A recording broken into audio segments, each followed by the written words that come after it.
Lazowick is the mother of two children, Sam and Jessica. Sam, her eldest, was diagnosed with asthma at the age of 4. Emily is also the director of the Children's Environmental Health Network that protects millions of children from environmental health hazards.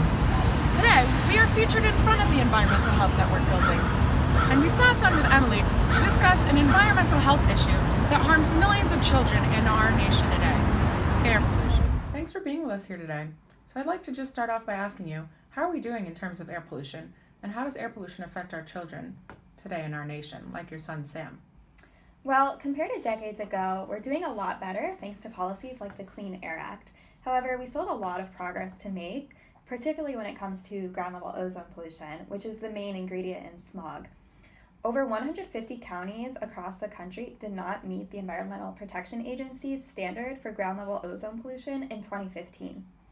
So let me ask you, why are some countries meeting the EPA standards and other countries are not? Well, ozone pollution is dependent on sunlight and heat.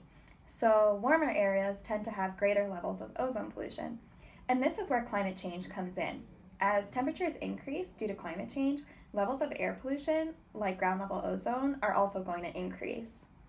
So a lot of people are skeptical when it comes to the topic of climate change. What do you say to those people who don't believe in it?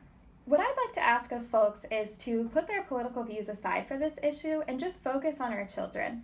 My son is an example of a child whose life has already been directly affected by climate change. Last summer, Sam had a severe asthma attack when he was playing outside during a heat wave in the DC area. We ended up in the emergency room, and this is happening to millions of kids around the country all the time. I'm sorry to hear about that. From such a widespread problem, why aren't we doing more to address this issue? Well, our current political environment is making it really difficult. The Trump administration seems to continually oppose the recommendations of scientists.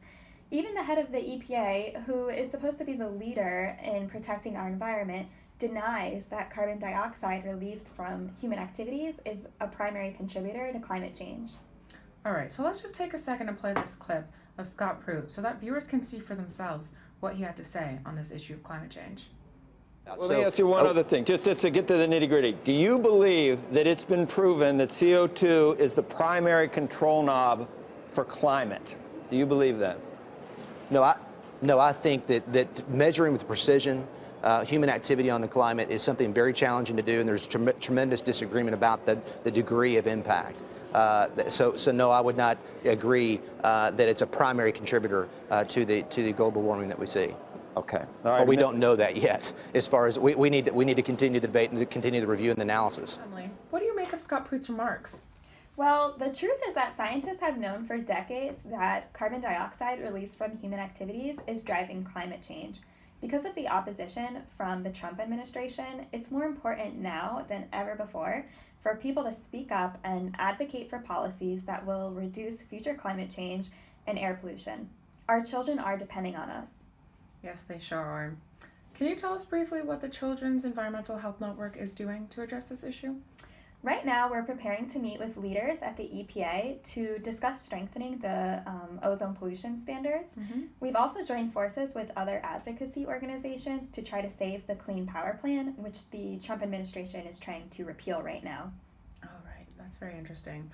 Unfortunately, Emily, that is all the time that we do have left for today, but I'd like to thank you so much for being here, and good luck in your future endeavors at the Children's Environmental Health Network. Thank you.